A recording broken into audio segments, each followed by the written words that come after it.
وحدها والصلاة والسلام على من لا نبي بعد أما بعد أعوذ بالله من الشيطان الرجيم بسم الله الرحمن الرحيم وما أرسلناك إلا رحمة للعالمين শুরুতে আজকের সভার সভাপতি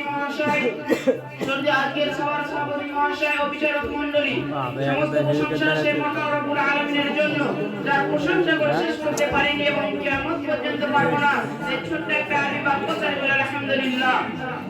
অতঃপর আপনার নবী আমার নবী তথা বিশ্বের নবী জনাব মুহাম্মদ মুস্তাফা সাল্লাল্লাহু আলাইহি ওয়াসাল্লামের উপর অগণিত দরুদ ও সালাম শান্তি তা বর্ষিত আমিন।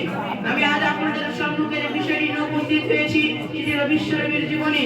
আজ মুহাম্মদ সাল্লাল্লাহু আলাইহি ওয়াসাল্লাম জন্মের পূর্বে বা জন্মের আগে প্রাক ইসলামিক যুগে যখন চরম অন্যায় অত্যাচার অপরাধ দ্বন্দ্ব সংবাদ সন্ত্রাস নৈরাজ্য রাষ্ট্র অপরাধ এই সব কাজগুলো হচ্ছিল, তখন আল্লাহ তাবারক ওয়া তাআলা পৃথিবীর বুকে মুহাম্মদ সাল্লাল্লাহু আলাইহি ওয়াসাল্লামকে পাঠালেন সারা হিদায়াতের জন্য।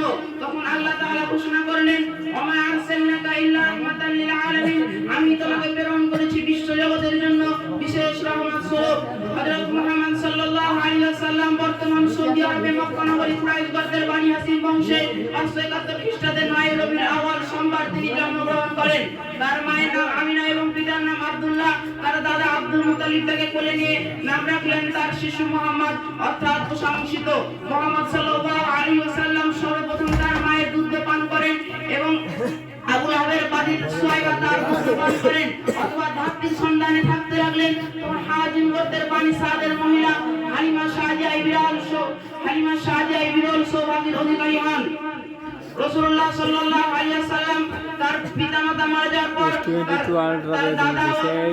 তার দাদা আব্দুল মুত্তালিব তাদের দেখাশোনা করতেন এবং দাদা আব্দুল মুত্তালিব মারা যাওয়ার পর চাচা আবু তালেব তাদের দেখাশোনা করতেন। আলাইহি ওয়াসাল্লাম 20 বছর বয়সে মক্কার ধনবতী মহিলা খাদিজা বিনতে খুয়াইলিদের সাথে রাসূলুল্লাহ সাল্লাল্লাহু আলাইহি ওয়াসাল্লামের বিবাহ হয়। তখন খাদিজা রাদিয়াল্লাহু তাআলা আনহার বয়স ছিল 40। রাসূলুল্লাহ সাল্লাল্লাহু আলাইহি ওয়াসাল্লাম 40 বছর বয়সে নবুয়ত লাভ করেন। রাসূলুল্লাহ সাল্লাল্লাহু আলাইহি ওয়াসাল্লাম 40 বছর বয়সে নবুয়ত লাভ করেন এবং তিনি মক্কার জাবালের নূর অর্থাৎ হিরা গুহায় ধ্যানমগ্ন থাকতেন।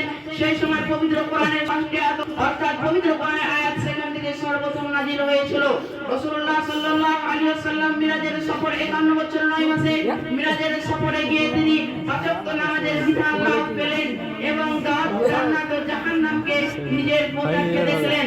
তখন রাসূলুল্লাহ সাল্লাল্লাহু আলাইহি ওয়াসাল্লাম ইসলামী কাজের জন্য দাওয়াত দিলেন, ইসলামী আদেশ করলেন মানুষজনকে।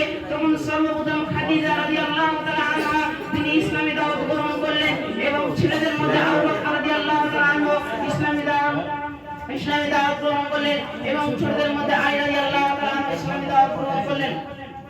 অথবা আল্লাহ তাবারক ওয়া তাআলা এই মানুষদের জন্য সূরা মাইদার 1 থেকে 2 নম্বর আয়াতের মধ্যে সূরা মাইদার 1 থেকে 2 নম্বর আয়াতের মধ্যে বললেন